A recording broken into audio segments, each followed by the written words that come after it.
All right, Shalom. First and foremost, I want to give all praise, glory, and honor unto Yahweh, Bahashim, Yahweh Shai, Bahashim, Harakaha Kwadash, and double honors unto the apostles and elders of GMS Great Millstone, and a sincere Shalom to Yakim, bringing out this word in diligence and in truth.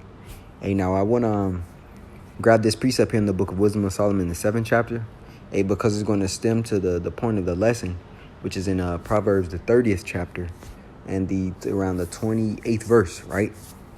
But it speaks about wisdom here, right? And we're going to, through the Spirit, break down the parable of why the Lord said what he said in Proverbs, the 30th chapter.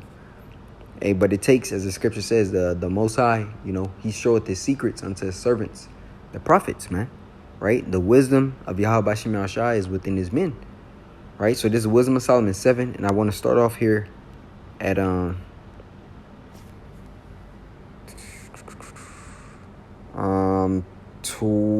It says, I loved her above health and beauty, and chose to have her instead of light. For the light that cometh from her never goeth out.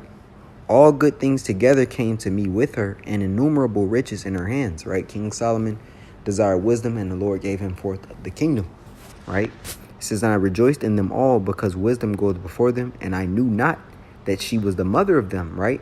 You find wisdom in everything, man, because Yahweh Bashim Yahshai has wisdom flowing through all, right? Now I want to jump down unto this verse here, the 17th verse. It says, for he hath given me certain knowledge of the things that are, namely, to know how the world was made. Because all of the knowledge in which is going to list is within the scriptures, right? Namely, to know how the world was made and the operation of the elements, the beginning, ending, and midst of times, which, that's the history, the current, and the prophecy, right?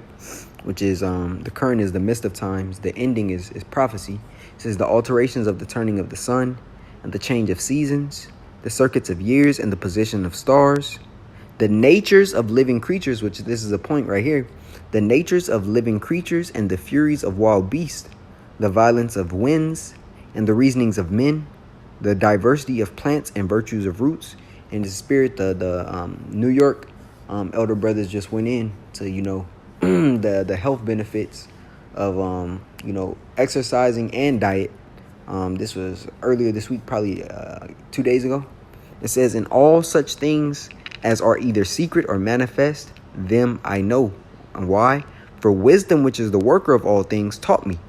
For in her is an understanding, spirit holy, one only, manifold, subtle, lively, clear, undefiled, plain, not subject to hurt, loving the thing that is good, quick, which cannot be letted, ready to go, kind to man, steadfast, sure, free from care, having all power, overseeing all things, and going through all understanding, pure and most subtle spirits. For wisdom is more moving than any motion. She passeth in going through all things by reason of her pureness. For she is the breath of the power of Yahweh Bashim Yahushai, and a pure influence flowing from the glory of the Almighty. Therefore can no defiled thing fall into her. And ultimately, when we go into the book of Ezekiel, the 37th chapter, it speaks about that breath being blowed upon those dry bones, which is the nation of Israel, right? But the scripture says, not all of them have the breath within them. Some only has the sinews and the flesh, right? That breath is the spirit of Yahweh Bashim Yahushai, right? But to go back to the point here of Wisdom of Solomon 7 and 20, the natures of living creatures and the furies of wild beasts, the violence of winds and the reasonings of men, the diversities of plants and the virtues of roots, right? So I want to start off with that point in Proverbs 30, right? This is Proverbs 30, verse 20, and I'm going to start here at 24. It says, there be four things which are little upon the earth, but they are exceeding wise. So the Lord is about to speak of four creatures in which, men can gather wisdom from, right? It says the ants are a people not strong, yet they prepare their meat in the summer, right? And the scripture tells us go in the way of the ant, right? This is Proverbs 6 and 6. Go to the ant, thou sluggard, consider her ways and be wise, right? Because when you look at the body of an ant colony, what happens? Every ant isn't the same. You know, you have ants of different purposes and usages, right? You have, you know, the worker ants, you have the leaf cutter ants, you have the defender ants, right? And each of their jaw sizes are a particular shape, a particular size, but they're all in unison of completing the mission for restoring whatever that colony needs, whether it be building the colony, whether it be feeding the individuals for the colony, feeding the queen, feeding the babies, whether it be defending the workers, right? So going in the way of the ant is for a purpose of a body. So when we go into the book of Romans 12, 1 Corinthians 12, and it speaks of, yea, there are many members, yet one body. Hey, the scripture says, go in the way of the ant, thou sluggard. The ant is also pulling and pushing more weight than its actual body weight, right? Because you don't never see ants tired. You don't never see ants complain. And they're always doing their mission, which is for the betterment of their body. Same way we're supposed to be in the spirit. So with the scripture saying, Proverbs 30 and 24, there be 4 things which are little upon the earth, but they're exceeding wise. The Lord is using the small or quote unquote insignificant creatures in order to expel of the wisdom, right? Because he made every animal and everything in its proper order, right? For its proper purpose. And the ant is in order, man, right? It says the ants are people not strong, yet they prepare their meat in the summer, right? They know the particular season of to when they need to gather, right? Because they understand it's a harsher climate coming soon. Hey, so their duty is to make sure that they have what's needed in order to suffice for them, man, right? It says the conies are but a feeble folk. And when you look at a coney, it's like a small mammal that lives in, you know, the crevices of the rocks, right? It's a real docile creature. It has no defense, you know. It don't have sharp teeth. It's not a scary animal to look at. And they're basically in colonies as well, but they live in these sharp jagged rocks for protection, right? It says the conies are but a feeble folk, yet make their houses in the rocks, right? Where creatures who are their predators can't enter, you know, where they have plans of escape, right?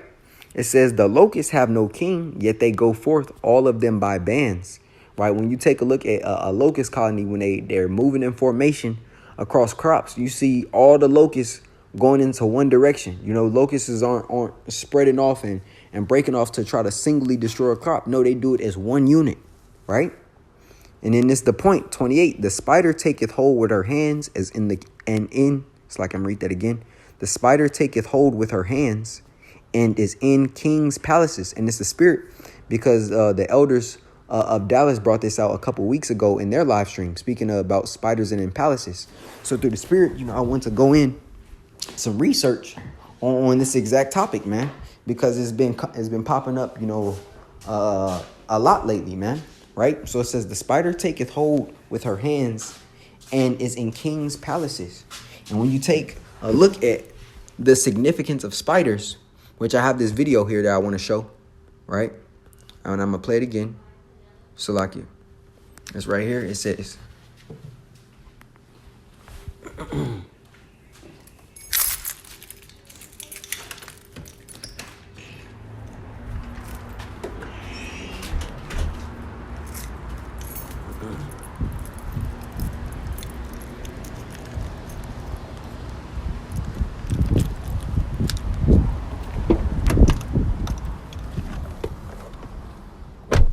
right? But the point was the first part. If somebody got cut, you put spider web and turpentine on it, right? And you hear the old Jakes in the background basically supporting it because they lived through it. It says put a rag around it. Right? Now I want to go here because I went through Chat GPT, you know, to ask some questions.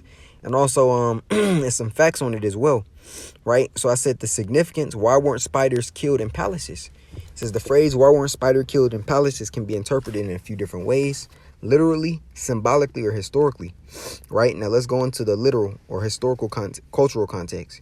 It says in various cultures, spiders were seen as helpful rather than harmful, especially in large structures like palaces or temples, because they controlled insects. Killing them might not have been encouraged because they contributed to hygiene and comfort in an age without pest control, right? So let's get the historical context more on it. It says before modern insecticides, spiders were natural pest controllers. In large buildings like palaces where food was stored and many people lived and worked, Insects like flies, mosquitoes, and moths were common.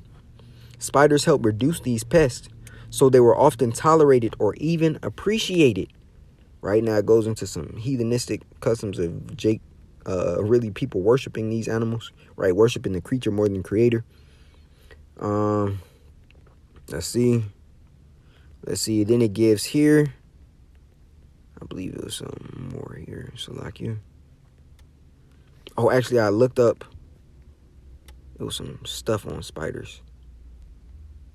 Salakia. Spider. Here we go. Oops. Here we go. Right, so I looked up spiderweb benefits because Jake brought out the point that they use spider webs in order to heal the body, right? So I said, what benefits do spider webs have on the human body? Spider webs have a few potential and historical benefits for the human body. And, E gives, whatever. Hey, this is not medical information, but it's a fact that these things worked as Jake have went through them, right? It says wound healing, historical use. Ancient Greeks and Romans reportedly used spider webs to dress wounds. The webs were believed to help stop bleeding and promote healing because they were absorbent. They contain vitamin K, which helps with blood clotting, right? Blood clotting helps with the formation of scabs, right? Scabs is basically the barrier of white blood cells, which allows the skin underneath to heal. It says their fine structure can act as a barrier to contaminants. Antibacterial properties. Some studies suggest that spider silk has mild antimicrobial properties, which help reduce the risk of infection and wounds, right? And he said, of course, it's still being clinically tested, but it's a fact, man. It's a fact. And the Lord created these creatures for all of these benefits, right? When people just see spiders, they just kill them, And we try our best to not destroy or kill them. Now, if they come in your house, man, and it's harming or stinging, you do what you got to do. And nobody really catching a spider with a cup, and pushing them outside. But the point is, they do have a purpose, right? And their purpose is beneficial even unto the web, right? Spider silk, especially from orb weaver spiders, are incredibly strong yet lightweight, biodegradable and biocompatible, meaning it doesn't trigger strong immune responses. It's a suture for delicate surgeries, eye or nerve surgery, or tissue scaffolding for tissue engineering and regenerative medicine, right? Potential for nerve regeneration. Some research has explored spider silk as a scaffold for nerve regrowth due to its strength and ability to guide cell growth in a structured way, right? So this is why the scriptures say why the four things which are little upon the earth, but they're exceeding wise, right? The Lord also put usages within every creature, man. So for the spider to be in the king's palaces, it was for multiple uses, man. Not just for insects, but also for health, essentially, man. So I just want to, bring this out to the body, because when the elders of Dallas, went into it, I was like, dang, like, that's a beautiful topic. Lord willing, the Spirit allows me to touch on it. And then the elder Shaquat from our camp here, he sent me that clip of Jake speaking about the spider web and turpentine, man. So, through the Spirit, Yahweh Shem Shah allowed me to bring it out. Lord willing, it was edifying unto the body. I want to give all praise, glory, and honor unto Yahweh Bahashim, Yahweh Shai, Bahashim Harakaha Kodash. A double honors unto the apostles and elders of GMS Great Millstone, and a sincere shalom to Yakim, bringing out this word in diligence and in truth. Shalom.